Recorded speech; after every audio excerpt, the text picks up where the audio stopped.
সরকার অতীতে অনেক লাখের খেলা খেলেছে, সব জায়গায় রাজনীতি চলে না, রাষ্ট্রীয় রাজনীতি চলে, রাজনীতি মানে লাখের খেলা। কিন্তু তাই বলে এইরকম রাজনীতি ছাত্ররা যে মনে করেন মেরে ফেলে রাজনীতি, এই রাজনীতি মেনে নেওয়া যাবে না। কারণ এরকম গুম করে অদস্য মনে করেন নেতা কর্মী বলেন, ছাত্র ছাত্রী বলেন, সাধারণ মানুষকে মেরে ফেলা দেওয়া হয়েছে। আজকে আমাদের জনগণ কেন জানেন এই লাখের খেলা চলছে না, তাই আমরা জনগণ ঘরে বসে আছে বলে আজকে রাতের খেলা দেখতেছি। আমরা জনগণের আজকে থেকে আরো 15 দিন আগে বলে দাও, আজকে শয়ে শয়ে আজকে আমাদের ছাত্র ছাত্রী আজকে লাশ হতো না, এত মায়ের বুক খালি হতো না, খালি আমাদের নিরাপত্তার কারণে আজকে আমাদের এতগুলো সন্তান হারানো আছে। তাই আমরা বলতে চাই, আর যদি একটি মায়ের সন্তানের বুক খালি করা হয়, যে সমস্ত লোকেরা অর্ডার দেবে বুক খালি করে দেওয়ার জন্য, তাদেরকে বুক খালি করে দিতে হবে। তাহলে বলবে একটা সন্তান হারানোর বেদনা কত। তাই আমরা বলতে চাই, এইরকম লাশের রাজনীতি খেলা বন্ধ করুন। এবং সাধারণ মানুষ আজকে দেখেন, খেটে খাওয়া মানুষ কাজ পুড়িয়ে যাচ্ছে। বাংলাদেশে এমন কি হয়ে গেছে, কাজ পুড়িয়ে যাচ্ছে। এখন দেখেন, যখন ছাত্রদেরকে মারা হয়, বাইরের দেশ থেকে আমাদের পুলিশ বাহিনী আনে মারা হয়। তাহলে আমরা এইরকম আন্দোলন চাই না, আমরা সুস্থ বিচার চাই। এবং যাদেরকে মেরে ফেলে দেওয়া হয়েছে এবং তাদের সুস্থ বিচার করা হয়।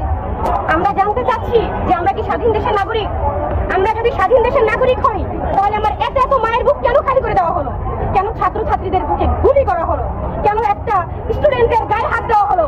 টেনে হিচড়ে তাদেরকে আটকে দেওয়ার চেষ্টা চালানো হচ্ছে? কেন হচ্ছে? স্বাধীন দেশে আমরা তো দাঁড়াতে পারি রাস্তায়, তাই বলে কি আমাদেরকে গুলি করা হবে? তাই বলে কি মেয়েদেরকে নিয়ে টানা হেঁচড়া করা হবে? কেন হচ্ছে এটা? কার বেখেয়ালি পানার জন্য এরকম হচ্ছে? কার বেখেয়ালি পানার জন্য অনেক মায়ের বুক খালি হয়ে যাচ্ছে? কেন হচ্ছে এটা? কেন হচ্ছে আমরা জানতে চাচ্ছি। আরেকটা বিষয় দেখেন, আমরা ছাত্ররা আপনারা কার মুখ খালি করে? ছাত্ররা কথা বললে তাদের মুখ চাপে ধরা হয়েছে, তাদের গলা ধরা হয়েছে, টানে এসে নিয়ে দেওয়া হয়েছে। মানুষের আন্দোলনও করতে পারবে, টানে এসে দেখবেন, যে কথা বলে দেখবেন মুখ চেপে ধরা হয়েছে, তাদেরকে টেনে এসে নিয়ে দেওয়া হচ্ছে। মনে করে কুকুর পিটার মতো পিটানো হয়েছে।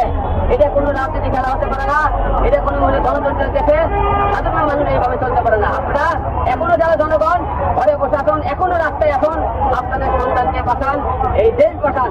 আপনাদের নিরাপত্তার কারণে আজকে হাজার হাজার সন্তান আজকে মৃত্যুর মুখে। তাই ঘরে বসতে সময় নয়, আপনারা সবাই দৌড়ে বের হন এবং ফিল্ডে যাবেন, যাতে আর একটি মায়ের মুখ যাতে খালি না হয়। আচ্ছা আলম ভাই, আপনি এখানে বারবার বলা হচ্ছে যে সরকার পতনের কথা, আপনি এখন কি দাবিতে? আসলে সরকার কোটা সংস্কার হয়েছে, অনেক প্রাণহানি হয়েছে, এখন যে সরকার পতনের আন্দোলন করা হচ্ছে, আপনি এতে নিয়ে কি বলবেন? অবশ্যই এরকম আমরা সরকার পতন চাই, কারণ এই কারণে সরকার পতন চাই, এই সরকার শুধু লাশের খেলা খেলতেছে, লাশের খেলা বন্ধ করতেছে না। আমরা এরকম সরকার চাই না, যে সরকার জনগণের বুকে গুলি কাটতে মনে করেন, গুলি করে অর্ডার দিতে বুক কাঁপে না। যেমন এই সরকার জনগণের কোনো ইচ্ছার কথা ভাবে না, জনগণের ভবিষ্যতের কথা ভাবে না, সে তার গতির কথা ভাবে, শুধু তার মুখে জীবনের কথা ভাবে, আর জনগণের জীবনের কথা ভাববে না। এইরকম সরকার আমরা চাই না। আচ্ছা, আপনার জায়গা থেকে আপনি কি করছেন? আমরা এই সরকারের পতন চাই এবং যে সমস্ত ছাত্রদের মেরে ফেলে দেওয়া হয়েছে তাদের বিচার চাই। আর একটি সন্তানের বুক খালি করা হয়, আমরা এই দেশে এদের মধ্যে জালিম সরকারকে আর রাখবো না। আপনার ব্যক্তি উদ্যোগে কোনো ধরনের এই যে আন্দোলনের পক্ষে কোনো ধরনের পদক্ষেপ নিচ্ছেন কিনা? এই যে আমরা জনগণের সাথে আছি, ছাত্রদের পাশে আছি, আমরা যেখানে কমিউনিকরণ যাবে সেখানে হিরো জনগণের পাশে থাকবে। আচ্ছা, এই যে 16 তারিখ থেকে ব্যাপক সংঘর্ষ সংঘাতের ঘটনা ঘটেছে, তখন থেকে আপনি ছিলেন কিনা মাঠে? আমরা তখন থেকে ছিলাম, হয়তো মিডিয়ার সামনে আসেনি, আপনারা দেখবেন ফেসবুক ইউটিউবে কথা বলেছে, গানে গানে প্রতিবাদ করেছে। এই প্রথম একটা গান ভালো লাগছে। আচ্ছা, প্রতিবাদ নিয়ে কি গান? একটি গান আমাদের কিছু শোনাবেন। কিছু একটা লাইন বলেন আপনি। আপনারা দেখেছেন তার উপরেও কিভাবে অত্যাচার করা হয়েছে, যেভাবে স্টুডেন্টদেরকে মারা হয়েছে তাকেও মারা হয়েছে। আলমের উপরে অনেক জুলুম হয়েছে, আপনারা সেটা ভালো করেই জানেন। ভাই, গানটা শুনাইতে কর।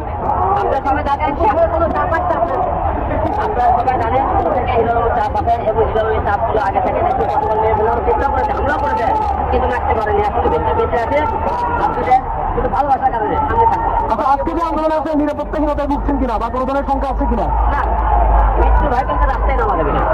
এই জন্য মনে করেন আমি ঘরে ফিরতে পারবো কিনা, এই সিদ্ধান্ত আমি রাস্তায় আসিনি। আমার সেটা হচ্ছে বিভিন্ন ব্যবস্থা করে কিন্তু দেখানো হয়েছে, ছাত্রদেরকে কিন্তু মারা হচ্ছে, সেটা বিশ্বের লোক দেখেছে।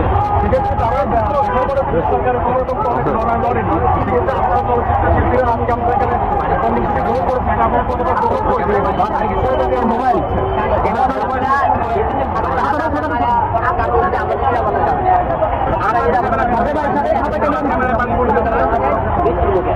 হত্যা করা হয়েছে।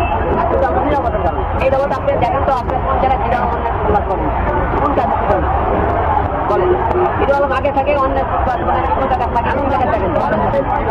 আন্দোলনের নামে নাই যে বিষয়ে আপনি দেখছেন আপনারা বন্যার টাইমে কিন্তু আমরা মানবতার ফিরওয়ালা থেকে বন্যার টাইমে টান দিয়ে দেয় মানুষের দরকারে বিভিন্ন দেশ থেকে বিদেশ থেকে কোটি কোটি টাকা আমাদের লাখ লাখ টাকা সেই টাকা টান দিয়ে দেয় বড় বড় স্টেটে থেকে মনে করেন তারা চেঞ্জিং পার্সেলে গুলি করেন গুলি খাবার দিয়ে দেয় আজকে সেই মানবতার ফিরওয়ালারা কই আজকে মানবতার ফিরওয়ালারা কই রাস্তাঘাটে যায় কেন তারা যারা মানবতার ফিরওয়ালা তারা কই তাদের আস্তে আস্তে বললাম যারা মানবতার ফিরওয়ালা দেখায়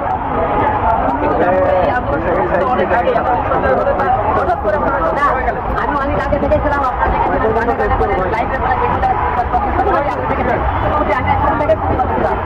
আপনারা মাঠে কম দেখছেন এখন